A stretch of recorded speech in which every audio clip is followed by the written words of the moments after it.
براوی خوای گەورە سڵاوتان لێبێت بەڕێزان ئەم شەو لە بەرنامە ئەمڕۆ قسە لەسەر ڕێکەوتنی نێوان ئەحمەد شەرا سەرۆکۆماری سووریا و مەزلوم عەبدی فەرماندەی هێزەکانی سووریای دموکرات دەکەین کە دوای 3 مانگ لە ڕوخانی ڕژێمی ئەسەد ڕێکەوتنێکی هەشت خاڵیان واژۆ کردووە کە کۆمەڵی خاڵی گرنگ لە خۆ دەگرێت تایبەت بە کورد لە سووریا و تایبەت بە بڵین سووریای نوێژ و ڕێگەگرتن لە دروستبوونی شەڕی بەرفراوان لە سووریا. ئێمە باز لە ناوڕۆکی ڕێکەوتنەکە لێکەوتەکانی سوودەکانی بۆ حکوومەتی کاتی سووریا، سوودەکانی بۆ ڕۆژاوای کوردستان، کاریگەری لەسەر پرۆسەیاشتی، کاریگەری لەسەر دروست نەبوونی شەڕی ناوخۆ لە سووریا. ئەم پرسانە قسەی لەسەر دەکەین و سەرەوەش دەکەین ئالەتی جێبەجێکردنەکەشی چۆن دەبێت لەگەڵێک لە بەڕێزان دکتۆر فایە گوڵپی سیاسەتمەدار لە ستۆدیۆ، هەروە لە هاولێریشەوە دکتۆر ئەحمەد وەرتی سەرۆکی سەنتەریاییدا بۆ لێکۆڵینەوە لەگەڵمان دەبێت. سوپاسیامە دەبوونتان دەکەین. کاکتۆر بەخێربێن، سوپاسیامە دەبوون دەکەین. دەمەوێت سەرنجی بەڕێز بزانم لەسەر بەر لەوەی کە بچینە باسی ڕێکەوتنەکە بکەین باسی پەیوەندی ئەحمەد شەرا سەرۆکۆماری سووریا و مەزلوم عەبدی لە سەرەتای ڕووداوەکانەوە پێدوای مامەڵەیەکی دروستیان کردووە، پەیوەندێکی هاوسەنگیان هەبووە بۆیە ئەم ڕێکەوتنەشی لێ دروست بوو. بەڵێ بەدڵنیاییەوە وازان کاک حەکیم بەرنامەیەکمان هەبوو لەگەڵ تووە نزیکەی 3 مانگ دومانگێ لەمەوە بەر لەگەڵ دکتۆر دارا هەردووکمان گەشتبین بووین و نمونەمانە هێنایەوە هەڵوێست و لێدوانەکانی ئەحمەد شەرع، هەڵوێست و لێدوانەکانی مەزلوم عەبدی. ئەم دوو کەسایەتیە، ئەم دوو کارکتەرە سیاسیە بەرپرسانە قسەیانە کرد، بەرپرسانە هەڵوێستیان نیشانەدا. بەرپرسانە بوو بۆ ئەوەی سووریایەکی نوێ، سووریایەک کە ماف و ئازادی بۆ هەموو تاکو و بۆ هەموو پێگاتەکان دەستەبەرکە و سووریایەک بێ بەڕاستی کۆتایی بەو جەنگ و شەڕی ناوخۆی و ململانێ و کوشت و بڕی کۆمەڵایەتێ بێنێکە لە ڕابردووە هەیبووە. ئەوە بوو خۆشبەختانە ئەم ینی ئەو داوەکو بڵێ ئەو خواستەی خەڵک، ئەو خواستەی ئێمەمانان کە بە گەشتبینیەوە سەیری ڕووداوەکانمانە کرد دوێنێ هاتەدی. ئەو ڕێکەوتنەی لێکەوتۆتەوە کە هەردوو بەڕێز ئەحمەد شەرع و مەزلوم عەبدی ئیمزایان کردووە. ئەمە ڕێکەوتنێکە لە ئاسی دوو کەسایەتی بەرپرس لە سووریا ئیمزا کراوە و بە دڵنیاییەوە زۆربەی خاڵەکانی ئەبێ بچێتە ناو دەستوری سووریاوە و بکرێت کە سووریا ببێت بە سووریایەکی نوێ بە شێوەیەک بێ کە لەگەڵ ویست و ئارەزوو و بەرژەوەندی خەڵکی سووریا بگونجێ. ئەگەر ئێمە سێری ڕێکەوتنەکە بکەین کۆمەڵێ خاڵی زۆر باشی تایە. خاڵی یەکەمەوەیە کە لەو کاتەوە کە دەوڵەتی سووریا دروست بووە ئاعترافی بەبوونی گەلی کورد نەکردووە، بەبوونی نەتەوەی کورد نەکردووە لە سووریا. ئەم ڕێکەوتنی ئەم جارە ئەمە دوکومنتێکی ڕسمیە سیاسیە کە ئەڵێ کورد لە سووریا پێگاتەیەکی گرنگ و ئەسیڵە لەو وڵاتە ئەسیڵە نەک هێنرا و تاکۆتایی لەو بابەتانە. ئەمە خاڵێکی گرنگە. ئەم ڕێکەوتنە چۆن کراوە؟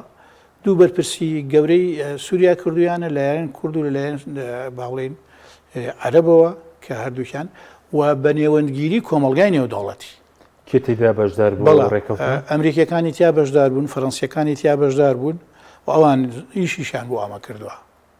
و ئێسش کە دوای ڕێکەوتنەکە بینیمان وڵاتە عەرەبیەکان زۆربەیان پشتگیریان کرد و خۆشحاڵی خۆیانیان نیشاندا. ئەمە گرنگە بۆ کورد سەرکەوتنێکی گەورەیە. خاڵێکی تریتیایە ئەڵێ خاڵی یەکەمیان ئەڵێ هەموو پێگاتەکان بە گوێرەی کەفاعەت بە گوێرەی توانای خۆیان ئەبێ بەشداری بکەن لە بڕیاری سیاسی و لە بەڕێوەبردننی کاروباری وڵات لە سووریا، هەر لە سەرۆک کۆمار و سەرۆک وەزیران و تا وەزیرێکی کە و تا بەڕێوەبەری گشتی بە گوێرەی کەفاعەت نەک بە گوێرەی ئەوە ئینتیمایان بۆ فلان مەزهەب و ئینتیمایان بۆ فلان نەتەوە و فلان عورقۆوانە. ئەمەش خاڵێکی زۆر گرنگە. ئێمە ئێستا ئەگەر مقارنەی ئەو خاڵە بکەین لەگەڵ بارودۆخی خۆمان لە کوردستانی عێراقا کۆمەڵی کێشەمان هەیە. سێرەکەی نەبە دەستورێکمان هەیە، دەستورەکە خراب نییە لە عێراقا، مافی کوردیشی تایە، بەڵام لەو لا هاتوون چییە؟ وڵا سەرۆکی ئەنجومەنی وەزیران بۆ شیعە، سەرۆکی پەرلەمان بۆ سونە، سەرۆکی عێراق بۆ کورد. ئەمە دابەشکردنیەکی عورقیە کە ینی زۆر کێشەی دروست کردەوە بۆ خۆمان نەزانین ئەمانە خاڵێکی گرنگن خاڵێکی تر کە زۆر مهمە بەنسبەت ئەو ڕێکەوتنەوە ئەبێ یەک لەشکر هەبێ یەک سوپا دەبێ یعنی ئێمە خۆمان نەزانین ئێستا لە ڕۆژهەڵاتی ناوەڕاستە دوای باڵێن بەهاری عەرەبی و هەندێک گۆڕانکاری تر کە ئەبن فرە لەشکری هەیە سێری لیبیاکە سێری سوودانکە کشت و بڕیەکی زۆر گەورەیان هەیە سەیری لوبنانکە ینی بەڕاستی ئێستا یەمەنیش هەردوو بەشە بە ئەمان شێوە ئەمە یەکێک لە کێشەکانی ئەم وڵاتانە ئەوەیە کە هەر لایەنێکی سیاسی سوپایەکی هەیە سێری لای خۆمان کە هەشتا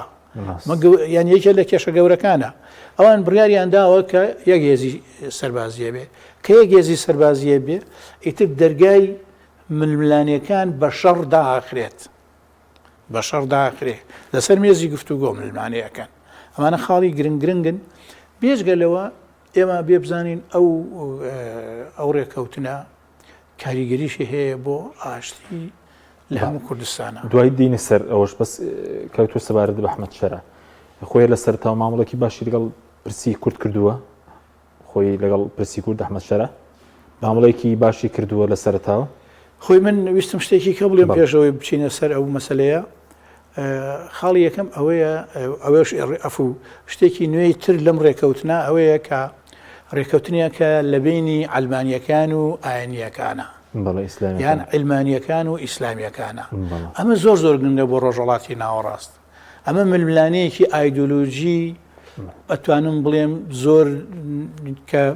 زۆربەی کات بە تونند و تیژی کراوە ئێستا بێن دوو لایەنێکێکیان ئەلمانی بە یەکێکیان ئیسلامی بێ ڕێککەون مخاڵێکی گرنگە نمونەی ئەبێ بڵاو بێتەوە لە هەموو وڵاتانی تری ناوچەکە خاڵێکی گرنگە بۆی کۆتایی بەو ململانە نەزۆکە بێنێکە هەیە و چەندان ناکۆکی گەورەی لێکەوتۆتەوە بەنسبەت ئەحمەد شەرعەوە بەڕاستی ئێمە لە دوورەوە بینیومانە ینی زانیای بەس ئەو هەڵس و کەوتانەی کە لە ماوەی پێشوا هاتە سەر حکومە و ئەو لێدوانەیە کە مەزلوم عەبدی لەگەڵ ئەویدا و ئەگەر بچینەوە وردی بکەینەوە بزانین ئەو هێزانەی لە ڕابردووە کێبوون دژی کورد شەڕیان کردووە سیرەکەی تەحریری شامی تیانە بووە بەڵێ ئەحمەد شەرعی تیانە بووە ئەو هێزانەی تر من زۆر بەداخەوە کە ئەوانە بوون دژی کورد شەڕیانە کرد لە ئەفرین و لە باب و لە شوێنەکانی کە دوێنێ پێرێ ئەو کۆمەڵکوژەیان لە ناو عەلەویەکانە ئەنجامدا بزە بەدەوانە بوون لەبەرەوە ئەگەری ئەوە هەبووە کە ینی هەڵوێستی ئەوان لە ڕابردووە و هەڵوێستی برادەرانی قەسەدە و ڕۆژاوای کوردستانیش بەرامبەر بە ئاین و مەزهەبەکان هەڵوێستێکی دیموکراتی بووە ڕاست ئەوان ئەلمانی بوون بەڵام ئەوە نەبوون بڵێن هەر کەسێ متەدەین بێ هەر کەسێ ئیسلامی سیاسی بێ و هەر کەسێ شیعە بێ یا سوننە بێ بە شێوەیەکی تند و تیژی و ناکۆکی و ململانەی سەرەکی لێ نزیک بینەوە ئەم دوو هەڵوێستە باشە دیموکراتە وایان کرد کە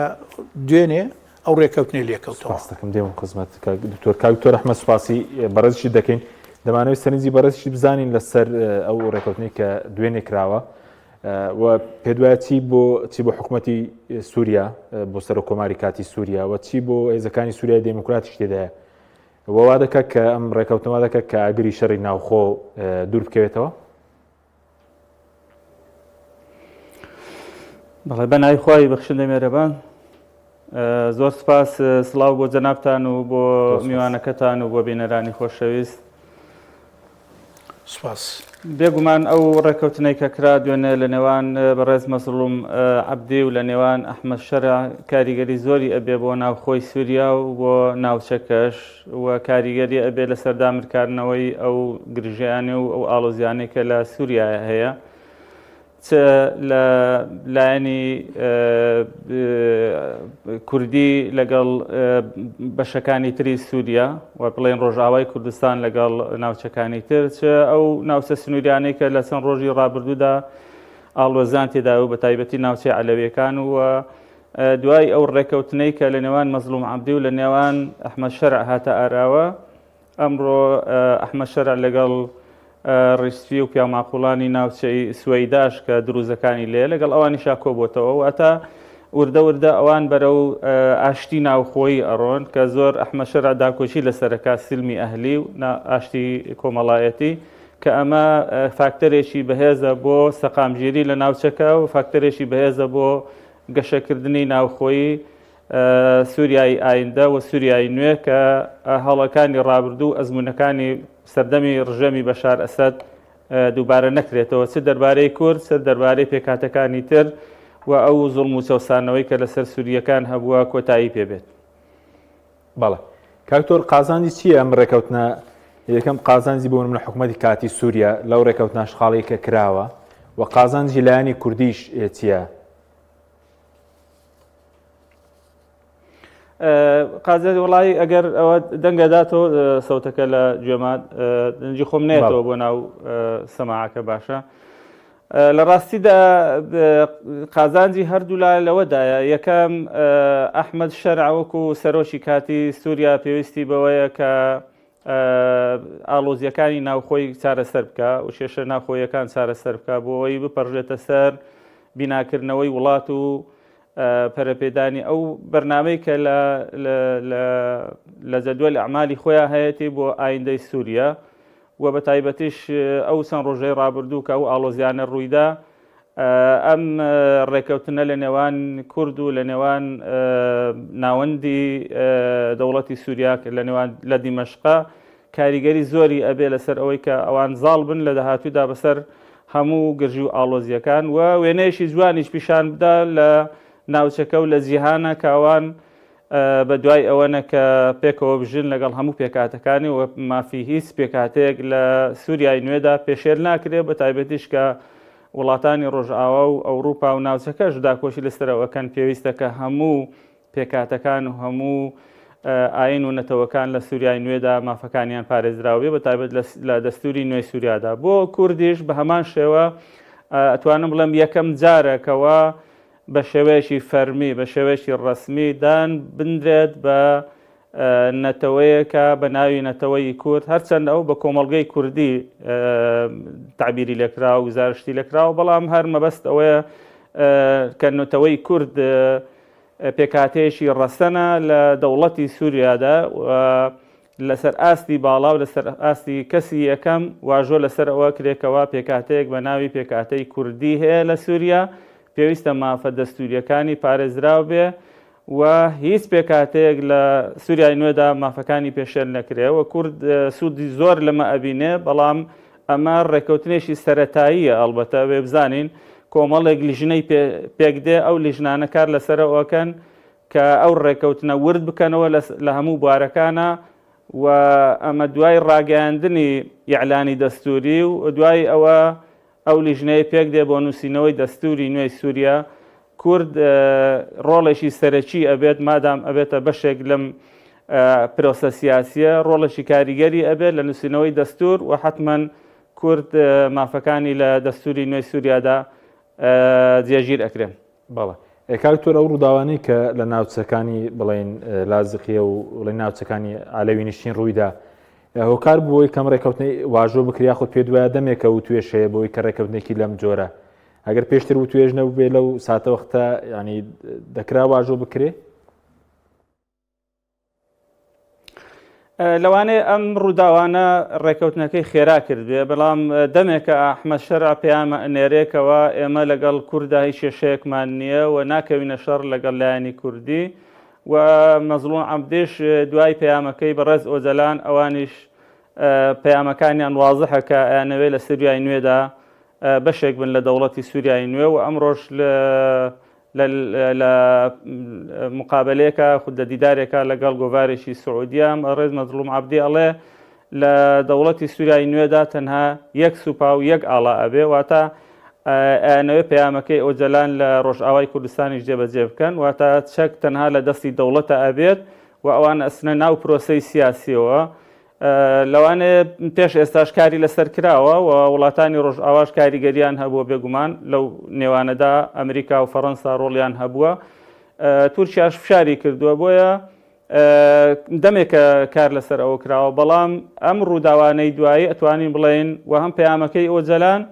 و هەم ئەو ڕووداوانەی دوایی واژۆکردنی ئەو ڕێکەوتن نامەیە لە نێوان مەزلوم عەبدی لە نێوان ئەحمەد شەرع خێراتر کردووە. باشە کاکتۆر لە کاتێکە بڵێن گرژی هەیە تا ئێستا لە ناوچی عەلەوی نشین ئەم ڕێکەوتنەوە دەکات کە دەوڵەتی کاتی سووریا بتوانێت زاڵێ بەسەرم بارودۆخە بە تەواوەتی و ئاگری شەڕی ناوخۆ دوور بکەوێتەوە. ئەم ڕێکەوتنە وا دەکات چووکەیەکی لە خاڵی شەشی ڕێکەوتنەکەشدا باسی پاڵپشی لە دەوڵەتی سووریا لە هەوڵەکانی بۆ بنبڕکردنی پاژماوەکانی بەشارە سەد و سەرجەمە و هێرشانە کە دەکرێنە سەر ئاسایش و یەکپارچەی باز لەوە دەکایەکی لە خاڵەکانی ڕێکەوتنەکە. بڵێ پێم وایە ئەگەر بەو لۆژیکەی ئێستاوە کە کاری لەسەرەکەن و کاک دکتۆریش ئاماژەی پێدا کە ئەحمەد شەرع ئەو پەیامەکانی بەڕاستی تا ئێستا بە شێوێکی باش هێناوێتی و ئەو پەیامانەی ئەیدا لەگەڵ ئەو کۆکوشتارش نییە کە لە ناوچە عەلەویەکانە ئەنجام درراوە چونکە هەندێک گروپی تر هەنە بێگومان تا ئێستا نەتوانراوە لە چوارچەوەی سوپادا ڕێک بخرێنوە لە ژێر فەرمانی و ڕێنمایەکانی دیمەشقیشانی ناوەکو پێویست ئەوێت دزاڵ بێ بەسەر ئەو گرژی و ئاڵۆزیانە و بێگومانش ئەتوانێ و لە تواناشدا هەیە چونکە ئەوەی کە ڕوویدا لەو ناوچە سونیریانە لە ناوچەکانی لازقیە و تەرتوس توانین بڵێن پیلانێک بوو کە دانرا بوو و کودەتایەکی سەربازی کە ئەنجام بدرێ کە توانیان لە ماوەشی کووردا زاڵ بن بەسەریا بەداخەوە ئەو ئینتیهاکات و ئەو پێشێلکاریانەی مافی مرۆڤی لێکەوتەوە بەڵام توانیان سەرکەوتوو بن بێگومان بەم ڕێکەوتنشکە ئەنجام درراوە لە نێوانی مەزلوم عەبدی و لە نێوانی ئەحمەد شەرع و هەروەها ئەم ڕۆژ لە سوەیدا کە ڕێکەوتنیان کردووە کە ئیدارەی ناوچەی ناوخۆیان ئەدرێن بە پۆلیسی ناوخۆ و ئاسایشی ناوچەکە یعنی ئەو خەڵکانە لەو ڕۆڵەکانی ئەو ناوچەیە پێک دێن. ئەو ڕێکەوتنامانە هەمووی بە شێوەیەکی گەشتی توانین بڵێن ئەو لێ تێکگەیشتانە کاریگەری زۆری ئەبێت لەسەر ئاسایش و سەقامگیری و لەسەر زاڵبوون بەسەر ئەو کۆسپولەمپەرانەی کە دێنە بەردەم ئیدارەی نوێ و ڕێخستنەوەی سوپا و ڕێخستنەوەی دام و دەستگاکانی سووریای نوێ. ئەم لۆژیکە بەمەرجێک تەنها مەرەکەبی سەرکاغەز نەبێ و بتوانن لەسەر زەمینی واقع ئەو خاڵانە جێبەجێ بکرن. پێم وایە بەڵێ کاریگەری زۆری ئەبێت لەسەر ئەوەی کەوا دەوڵەتی سووریا بە پشتیوانی هەمووان بە کورد و دروز و عەلەویەکان و سوننە و شیعە هەمویان پێکەوە هاوکار بن بۆ بنیاتنانەوەی دەوڵەتی خۆیان و دووبارە نەکردنەوە یاخود بڵێن سوود وەرگرتن پەنوەرگرتنیش لەو لە ئەزمموی ڕابردوو چ لە عێراق ئەوەی کە ڕوویدا بەداخەوە لە دوای 2003 و ئەوەی ئەو چەند ڕۆژەش ڕوویدا دووبارە نەکرێتەوە ئەوان ئەتوانن نمونەیەشی جوان پیشاندن لە ناوچەکەیە. بەڵێ سوپاس دەکەین کاکتۆر فەرمێم و خزمەت بەڕێز. خاڵی چوارەم باسی تێکەڵکردنی دامەزراوەکانی دامەزراوی سەربازی و سیاسی باکووری خۆرهڵاتی سووریا لە چوارچێوەی دەوڵەتی سووریادا لە نێویشیاندا خاڵە سنوورەکان و فڕقخانە و گێڵگەکانی نەوت جێبەجێکردنی ئەم خاڵە قورس نییە یاخود دەتوانرێت جێبەجێ بکرێت ئەگەر ئیرادە هەبێت جێبەجێ ئەکرێت. یعنی ئێستا ئەو شوێنانە کە تۆ ئاماژە پێکرد هەموو دام و دەستگا مەدەنی و سەربازیەکان بە مەتارەکانەوە بە خاڵی سنووریەوە بە فڕۆکەخانەوە بە کێڵگەی نەوت و غاز و ئەمانە تۆ ئەگەر بەشێک بی لە وڵاتە ئەبێ ئەحتیادی بە ینی بە حکوومەتی ناوەندی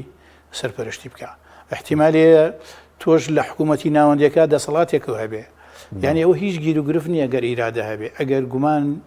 نەبێت و ئەم بڵێ ئەو واکە و ئەو بڵێ ئەوواکە و ئەمە بڵێ درۆکە و ئەوڵێ ڕازەکە و تەکتیکە و فێڵمان لەکەنەوەوانە. پێ دوایانی سوپای سووریای نوێ بێتە ناوچە سنووریەکان ئەو کاتە خۆی ئێستا ئەوەی کە هەندێک بازەکرێ کێشەیەک هەیە لە سنووری نێوان ڕۆژاوای کوردستان باڵێن یا باکوور سووریا لەگەڵ تورکیا ئەو ناوچانە سوپای خۆی پێشتریش داواکرا کە سوپای سووریا بێتە ئەو شوێنە رووسیاش هەوڵیدا سووریاش هەوڵیدا بەڵام سوپای سووریا یعنی لەبەری عەلاقەی لەگەڵ تورکیا بەو شێوێ بوو بۆ ئیمکانێتی نەبوو سوپایەکی لاواز بوو نەیتوانین ڕۆڵێکی گرنگ ببینێ. یعنی ئێستا ئەم سوپانوێیە ئەگەر ئەو هێزانەی لە سنوورن لەگەڵ تورکیا بۆ ئەوەی تورکیاتر ینی واز لە و با بڵین هەڕەشە و گوڕەشە و چاو سوورکردنەوەوانەی خۆی بێنێت یعنی ئەگەر ناوچە سنووریەکانی سوپای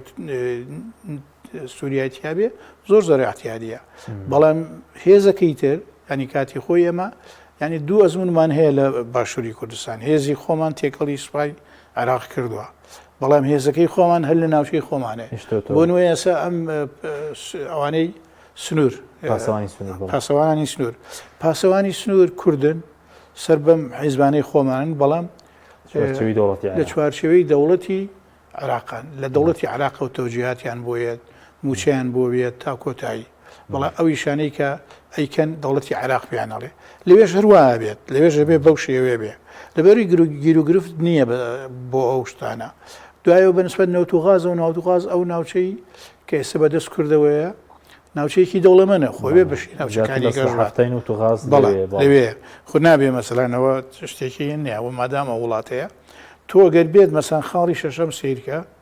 دعم الدولة السورية في مكافحتها لفلول الأسد وكافة التهديدات التي تهدد أمنها ووحدتها تيجي تو باش أجر مشتعنا بو سوريا بكي أما يجني يعني تو عماد بي مثلا فلول أسد باولينواني كشريان كرد أجر بلاماري سوريا بدن ليان بدي هر كسيك هر هيزيك لدروا أمن وأسايشي سوريا تيك با تو عماد بي بجداري بكي لبرقرار كردنو باراسني أمني سوريا ووحدي سورياش چونکە ئەم مەسلەی وحدەیە زۆر زۆر مهم بوو ئەوانەی کە لە دەرەوە بوون حەزیان بە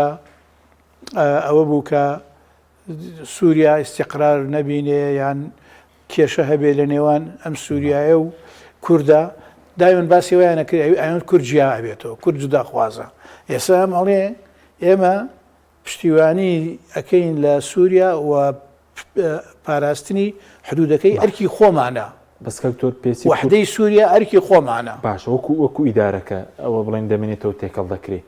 بەس وەکو فیدراڵت نابێ بەس پێمەکەی ئۆجەلان کاریگەری هەبوو لە سەر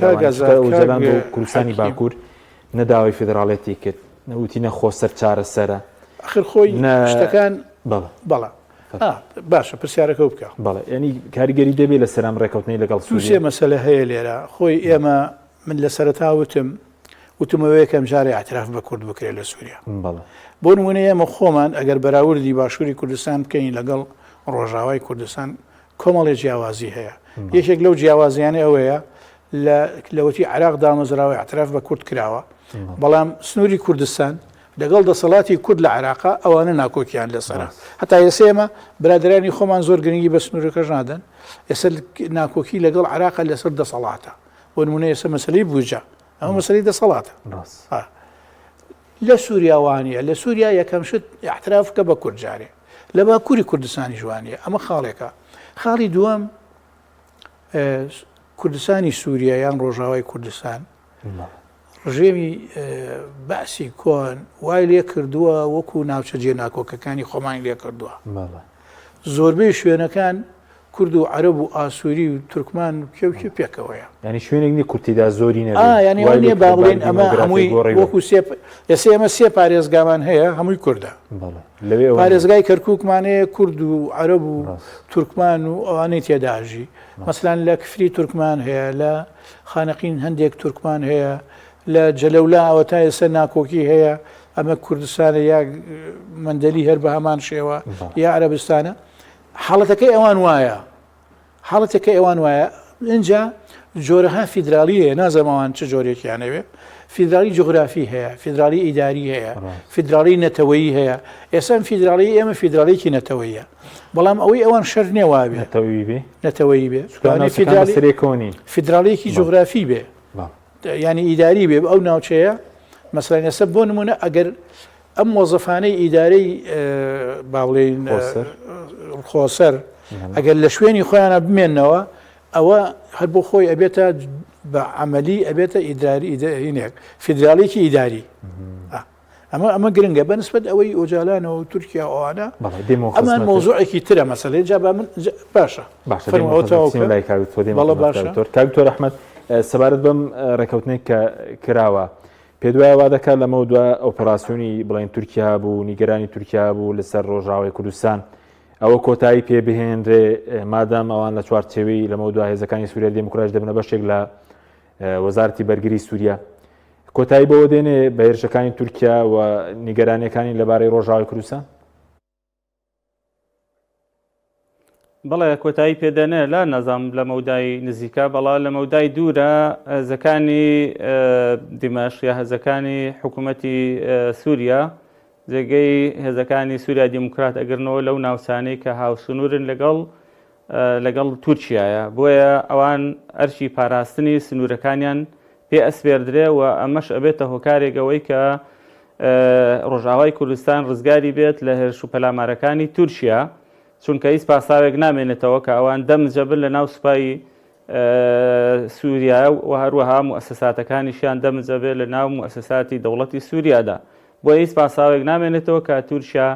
هێرش و پەلامارەکانی بۆ ئەو ناوچانە درێژە پێ بدا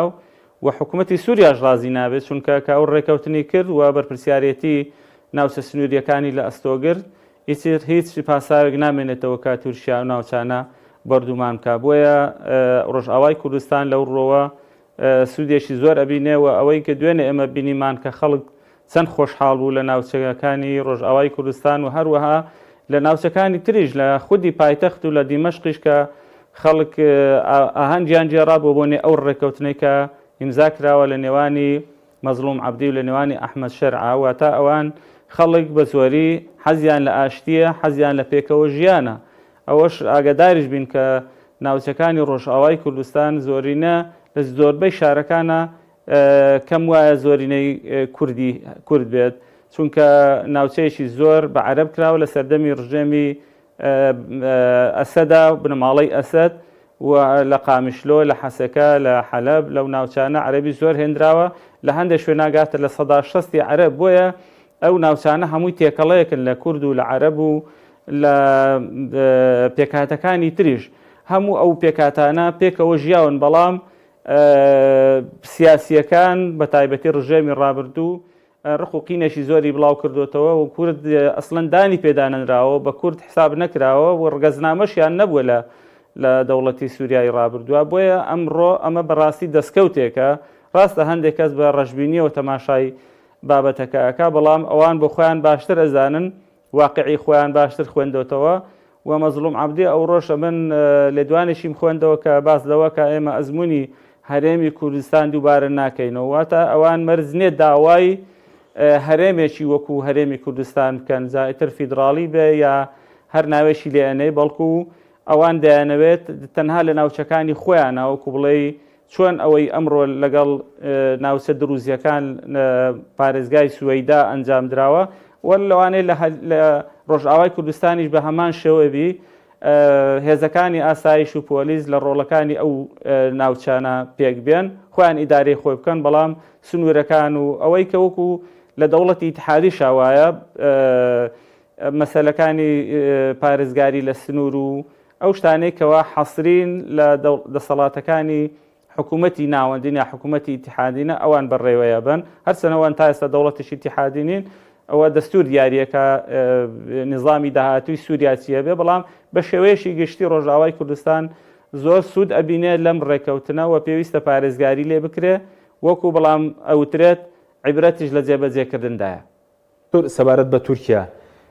پێ دوای ئاگاداری ئەو ڕێکەوتنە بووە و ئەم ڕێکەوتنەی بەدڵە یاخود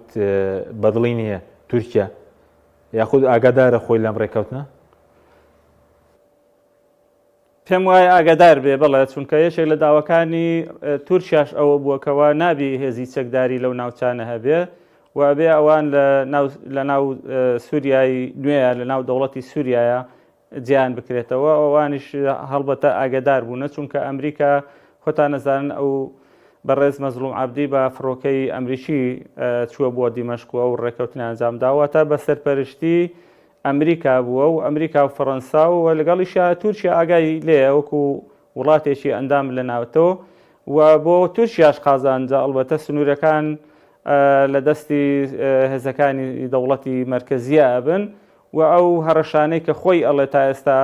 ئەوانە باڵی سەر بەپەکەکەنە و هەڕەشە لە سەرم هەیە لە سنوورەکانەوە، ئەمەش کۆتایی پێدەواتە پاساوی تورکیاش نامێنێ و من پێشم وایە ئەمە ئەوەی ڕووداوەکانی ڕۆژئاوای کوردستان و ئەو ڕێکەوتنە پەیوەستی هەیە، پەیوەندیشی هەیە بەو پرۆسە سیاسی کە لە تورکیا دەستی پێکردووە و ئەو بانگەوازەی بەڕێز ئۆجەلان ڕۆژئاوای کوردستانیشی گرتوتەوە واتە پەیامەکە بۆ هەموو باڵەکانی سەر بەپەکەکە بووە بۆیە ئەو پرۆسەیە بەشێک لەوە کە ئەبوایە پێش پەیامی داهاتووی ئۆجەلان کە پێش نەورۆز ڕایەگەیەنێ ئەبوایە ئەو ڕێکەوتنە ئەنجام بدرێ بۆ ئەوی ئەم پاساوەش نەمێنێ بۆ ئەوی کە پرۆسەکە لە ناوخۆی تورکیاشە سەرکەوتوو بێت. کاکتۆر بە کورتی دێمەوە خزمەت دواتریش ئەو ڕێکەوتنێک کە کراوە کە دانانە بە مافی کورد وەکو دەڵێ کۆمەڵگەی کوردی کۆمەڵگەیەکی ڕەسەنە لە دەوڵەتی سووریادا دەوڵەت مافی هاوڵاتی بوون سەرجە مافە دەستوریەکانی گەرانتی دەکات پێ دوای ئەمە لە دەستوریشدا دەچەسپێت و دواتریش بڵێن ئەوانەی کە بەرپرسانی ڕۆژاوای کوردستانیش پۆز وەردەگرن لە حکوومەتی سووریا شتێکی شە بوو شتێکی کارچەندە فەرمی نەبوو گوایە مەزلوم عەبدی بێتە جێگیری سەرۆک کۆمار. ئەوە دەنگۆیەکەیە بەڵێ ئەوان لەوانێ هەندێک شتی نهێنی هەبێ کە هێشتا دیار نییە ئەڵبەتە ئەبێ ئەوانیش پێگەی خۆیان هەبێ لە دەوڵەتی سووریایە و لە حکوومەتی کاتیشە حتمەن ئەبێ جیان بۆ بکرێتەوە دەنگۆی ئەوە هەیە کە بەڕێز مەزلوم عەبدی بێتە جێگیری سەرۆک کۆمار ئەوەش بن بە دووری نازانم چونکە ڕاستە ئەوەی کە هاتووە بە ناوی کۆمەڵگەی کوردی هاتووە ناوی شەعب نەهاتووە بە ناوی گەل نەهاتووە بەڵام ئەوان گەلی سووریا بە هەموو پێکاتەکانەوە بە گەل دائنن لەوانەیە مەبەستیان ئەوە بێت کە دابشکاری لە ناو سووریا نەبێ ئەم گەلی فڵان و ئەم گەلیفیان بەڵام وەکو پێکاتە ئەڵێ کۆمەڵگەی کوردی ناوی کورد هاتووە و بە ڕاشکاوی مەزلوم عەبدی نوێنەرایەتی ئەو کۆمەڵگەی کوردی کردووە و ڕێکەوتنەکە ئیمزاکراوە لە داهاتووشە لێکەوتەی تری ئەبێت لێکەوتەی ئیجابی بەڵم بەستم ئەوەیە لێکەوتەی ئیجابی تری ئەبێت و کورد لە ناو دام و دەستگاکانی دەوڵەتە جێ ئەکرێتەوە چونکە تا ئێستا تەنانەت لەو کۆنگرەی حیواری وەتەنیشە بەشدار نەبوون و ڕەخنێشی زۆر هەبوو کە بۆچی ئەم پێکاتانە بەشداریان پێ نەکرا بەڵام لەمە دووە پێم وایە لە هەموو مؤسساتی دەوڵەتی سووریا بەشدارە بن. سوپاس دەکەین کاکتۆر بەرلەوەی بچین سەر کاریگەری لەسەر پرۆسەیاشی لە تورکیا ئەو بەشداری ئەمریکیەکان و فەڕەنسیەکان کە بەشداریان کردووە و تورکیاش بێگومان ئاگادار بۆ لەو ڕێکەوتنە پەیوەندی بۆ یەک کشانەوەیکی ئەمریکا هەبێ لە ڕۆژاوای کوردستان خۆی بەنسبەت تورکیاوە من ئەوەی ئاگادار بم ئەو کۆبوونەوەی لە ئوردون کرا لەم چەند ڕۆژە سووریا و تورکیا و ئوردون و وەزانم عێراقیش بوو باشە دوایەوە هاکان فیدان لێدوانێکیدا وتی سووریا دەوڵەتی سووریا دەوڵەتێکی معتەدیلە و حساب بۆ مافی پێگاتەکانی ژەکە ئەمە معنای ئەوەیە تەبەن کێ چۆن ئاگای لێنەیە تورکیا ئاگای لێیە چونکە ئێستا بمایە نەمانەوێ ڕاستە هەوڵێک هەیە بۆ ئەوەی کاریگەری تورکیا لەسەر سووریاکان بکرێتەوە بەڵام هێشتا هەر کاریگەری هەیە و ئەو لە ڕووی مێژوویەوە ینی بمایە نەمانەوێ چۆن ئێران کاریگەری هەبوو لەسەر کوردەکان لەسەر خۆمان لە کاتی ڕووخانی سەدام و لە کاتی ڕاپەڕینا تورکیاش کاریگەری لەسەر ئەم پێگاتەیە هەیە کە ئێستا حکمی تورکیاکە لەبەروی تورکیاش ئەکید ئاگای لێ ئەو لێدوانی هاکان فیدانی ژنمونەیە بۆ ئەوە باش پەیوەندێکی بە کشانەوەی ئەمریکاوەیە کە ئەمریکیەکان بەشداری بکەن خۆمەدەکەن ینی خۆی ئەگەر سێری سیاسەتی ترامپ بکەی هەندێک گۆڕانکاری تایە ینی نە شەر نییە شتەکانی بە شەڕ بکە یا بە سوپا بکە بە سیاسە دەکە ینی هەندێشت دەکات ینی سوپای کێشێنێتەوە لەوێ بەڵام بۆ خۆی ئەبێتەوە کارکتەرێکی گرنگ لە سووریا بۆ نمونە ئێستا ئەگەر ئەم دوو هێزەی ڕێک خست بێ ئیتر ئەو کاتە ئەمریکا شتە لە سووریا جاران هیچ نەبوو ینی جاران ئەمریکا لە ڕێگەی کوردەکانەوە ویست پێگەی خۆی بەهێز بکە لە سووریا ئەو کاتە کێ پێگەی بە قووەت بوو رووسیا و ئێران ئێستا ئەتوانم بڵێم سێ هێزە بوون پێگەیان بە قووەت بوو لە سووریا تورکیا بوو ئێران بوو رووسیا بوو ئێستا ئەو پێگەی ئێران و رووسیا دراوە بە ئەمریکا و فەڕەنسا تورکیاش لەوانەیە ڕۆژ بە ڕۆژ پێگەکەی کەمتر بێتەوە ئەمە حاڵەتەکەیە لەبەرەوە تر پێویستی بەهێز نییە ئەو خۆشی ڕێکەوتنی کردووە لە نێوان قەسەدە و ڕۆژاوای کوردستان و لەوان دیمەشقا بۆ خۆشی ئەزانین ئێمە لێرەوە باسمانە کرد ئەمە تورکیا تومۆحاتی هەیە لە نەوت و غازی باڵین ڕۆژاوای کوردستانە خۆگەر تومۆحاتیە بێ ئێستا لە ڕێگەی دیمەشقەوە تومۆحاتەکانی جێبەجێەکە یعنی لەبەرەوە شتێکی هێن نیە ئەمە باش بەڵام ئاشتی بۆ ئەوان گرنگە لێرە باش کاریگەری چی دەبێت لەسەر پرۆسی ئاشتیش ئەوەی کە وەزەلام پەیامەکەی ڕاگەیان کە داوای چەکدانانی پەکەکە هەڵۆشانەوەی کرد کاریگەری دەبێت گەرەمە بچێتە پێشەوە لەسەر بڵێ ئێستا ئەگەر ئێستا لێرە خاڵی دووەم المجتمع الكردي مجتمع أصيل في الدولة السورية مجتمعی کوردی چیە ئەوە دەستەواژەکەی ئۆجالانە کۆمەڵگەی دموکرات بەڵێ ئەو کۆمەلگا دیموکراتەکەیە کە بۆ تورکیای بەکارێنێ دوو دەستەواژەی بەکارێناوە لە بۆ تورکیا لە پەیامەکەیە یەکەم ئاشتیە دووەمەڵێ مجتمعی دیموکراتی مەسەلەکە چیە لێرە ئەڵێ دەمارگیری نەتەوەیی ململانەی نەتەوەیی کێشەکانی ڕۆژهەڵاتی ناوەڕاست چارەسەر ناکە ئەبێ ئێمە ئەڵێ مەسەلەی نەتەوەیی فکرەیەکە لە ئەوروپاوە هات ئەوە ئەوروپیەکان بۆ خۆیان لە دوای جەنگی جیهانی یەکەم و دووەم وانە بەرجەستەیان کرد بەڵام ئێستا ئەوانیش تیان پەڕاندووە ئەم فکرەیە ئەگەر تێشی نەپەڕێنن ئەوان بۆ ڕۆژهەڵاتی ناوەڕاست لەبار نییە چونکە کۆمەلگاکان چوون بە ناویەکە ئێستا ژمارەی دانیشتوانی کورد لە ئەستەمبول چەندە ئەستەمبول کوردستان نییە باسی 4 میلیۆن 5 میلیۆن دەکرێت ئەستەمبول کوردستان نییە ئێستا مەسەلەن ئەید لە دیمەشق کورد چەندە بە هەمان شێوە ئەی عەرب لە قامیشلۆ چەندە لە حەسەکە چەندە کورد لە ڕەقە چەندە ئەمانە ئەم کۆمەڵ ئەم نەتەوە جیاجیانە چوون بە ناوی یەکە لەبەرەوەی تۆ جیاکردنەوەیان دانانی سنوور ئەمە بۆ کورد و ئەمە بۆ عەرب و ئەمە بۆ تورکمان و ئەمە بۆ فارس و تورک ئەوانە شتێکی معقەدە و سەرئێشەشە و مەشغوڵیشمانەکە ئۆجاران هاتووە لەباتی ئەم مۆزوعانە مجتمعی کۆمەلگای دیموکراتی بەکارهێناوە ئەڵێ ئەم پێگاتانە لەو شوێنە پێکەوە بژین ڕێز لە یەکتری بگرن مافی یەکتری نەخۆن ئاعتراف بە وجودی یەکتری بکەن و تا کۆتا ئەمە مۆزوعەکەیە بەس مۆسم کاریگەریە لەسەر سەرکەوتنی پرۆسەکەش لەسەر ڕۆژە ئەم ڕێکەوتنەکە کراوە ئەم ڕێکەوتنەکە کراوە کاریگەری ڕاستەوە خۆی ئەبێت و ینی هەم پەیامەکەی وەزەلان کاریگەری لەسەر ئەم ڕێکەوتنە بوو هەمان ڕێکەوتنە کاریگەری لەسەر پرۆسی ئاشتی لێرە جا ئەمە مەسەلەن ئێستا تورکیا ئەیود ئێمە تهدیدمان لەسەرە تهدیدەکە لەکوێوەیە ئەوی لە سووریاوەیە باشە ئەوە سووریا ئەو تهدیدەی ئەو هێزەی کە تهدیدی بە حساب تهدیدی تۆیە کرد کەواژ نەبوو ئەوە بووە بەشێک لەو سوپایی کە تۆ دۆستی تۆیە معنایەوەی ئەمە چی ئەمە معنایەوەی تر شتەکە کۆتایی دێت ئەبێ وای لێبێ ینی ئەوانەتر ئەو چەکەی کە هەشیانە ئیتر لە ژێر سەرپەرشتی سوپای یەکگرتووی سووریایە ئاڕاستی هەر شوێنێکیەکەن دوایەوە خاڵێکی تریتیایە وەقف ئیطلاق النار على كافة الأراضي السورية ئەمەش زۆر مێمە ڕاگررتنی سەرانسەری سووریا بەڵام ئەنی ئەمە معنایەوەی چییە معنای ئەوەیە کە ئەبێتر کەس پەلاماری قەسەدەنەیە کەس پەلاماری کاتم کەمەوە بە سەبارەت بۆی کە ئەنە کەسە بەشدار نەبوو لەم ڕێکەوتنە زین چۆنە خۆی بە شێوەی کوردی سووریا کە پارتی دیموکرات پشتگیریان خۆی ئەوەی کە ئێمە ئاگامان ئێستا دوای ئەوە لێدوانیان هەیە هەڵوێستیان هەیە مەسەن برادرانی پارتی نزیکن لە ئەنە کەسەوە پشتگیری ئەم هیناکەن ئەم ڕێکەوتناکەن بەرپرسانی ئەنە کەسە ژەر پشتگیریەکەن ئەوان لە ڕووی سەربازیەوە وجودیان نییە بەڵام لە ڕووی سیاسیەوە ئەو دانیشتانەی لەم ماوەیە کردویانە لەگەڵ